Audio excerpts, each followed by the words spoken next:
Adam Carolla is with us now. He's one of the guys behind the new documentary, No Safe Spaces. Adam, great to see you. Welcome to the show again.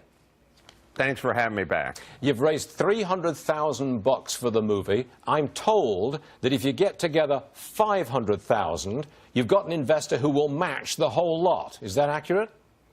That is correct. So if we get to 500, we get to $1 million. That sounds good. And that's enough to get this show on the road and get it launched across the country? Yeah. And you people should be motivated, because my deal with Dennis Prager is if we don't get to 500,000, I just get whatever was donated, and it goes right up my nose. I'm in Hollywood. You are a comedian, and I think we should remind our viewers of that fact. Adam, thank you for the smile. Appreciate that. I want to bring to your attention something you might know about already. Evergreen State College. A professor there was harassed for refusing to take part in a day of absence for white people. Now he says he doesn't feel safe teaching. This is the kind of story that you're all about in your movie, No Spaces, correct? Absolutely. The lunatics have taken over the asylum. I don't really blame the kids. The kids are 19, stoned, out of their minds, had horrible parents, grew up with a steady diet of narcissism. They're just acting out. I blame the faculty. I blame the administration. They're the zookeepers. The kids are just the animals, and they're mixing the hyenas and the leopards and the gazelles. They're putting them all in the same pen. It's my generation. And they're wondering what's going wrong. I blame, to some degree, my generation, the baby boom generation. We're the people who staff these colleges. We're the people who make up the people who run the professoriate, or whatever you want to call it. You're right, it's not the kids, it's the professors. But what are you going to do about it? Well, you're going to do what you do in any situation. You're going to be the adult. When you want to take over the library and paint it the color of the Pan-African flag, the answer is no, get out, or we're sending in security. It's not stand down campus security, don't get the popo involved, and just go ahead and write your list of demands on this 2-ply toilet paper, and we'll comply with all of them. I don't associate Hollywood with the kind of movie that you're putting out. You really stand out. I don't know anybody else in Hollywood like you. Well, that's the reason we're doing it. The reason Dennis Prager and I are making this movie is because Hollywood would not make this movie. So we're going to make this movie.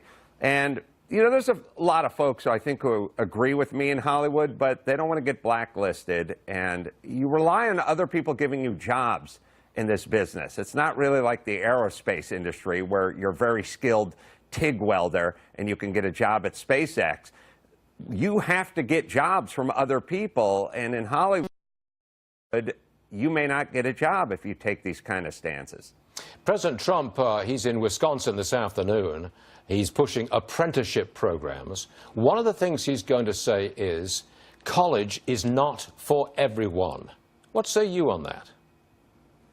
Well, first off, I think he just likes the apprenticeship programs because it's got the name of his old TV show in it. Number two, that's all I've been saying my entire life. I never went to college. As far as the students at Evergreen go, here's one white guy who took 4 years off, never even showed up. I'm a hero. What did you do? I learned carpentry. What did you do in your 4 years?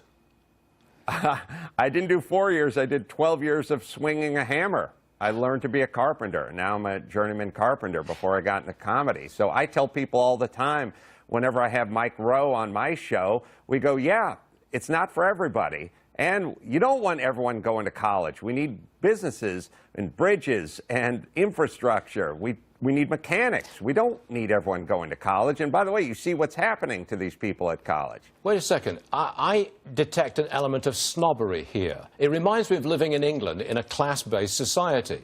The elites look down on people who work with their hands.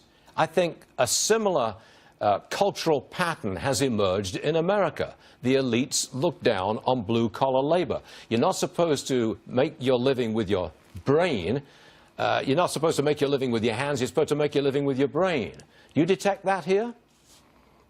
Absolutely. It's been going on forever.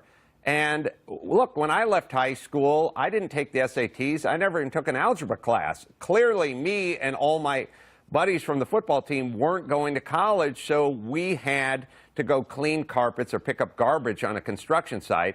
We could have spent that 3 or 4 years in high school training to be an apprentice, pipe carpentry, what have you, and got out of high school and had a decent career. So it's turning a blind eye to what is a real problem, which is half the people aren't going to college. What about them? When can we see the movie? I think early 2018, and we're starting shooting now. We already went to University of Northridge, Cal State Northridge, and did an engagement there, and you can see that at nosafespaces.com. Okay. Any idea that maybe you've had some impact already? We'd like to hope every day in our own little way. Okay. Look, I hope you get to the 500,000, because that would get you to 1 million. Best of luck to you, Adam Carolla, and come back and tell us how you're doing as soon as you can. Thank you very much.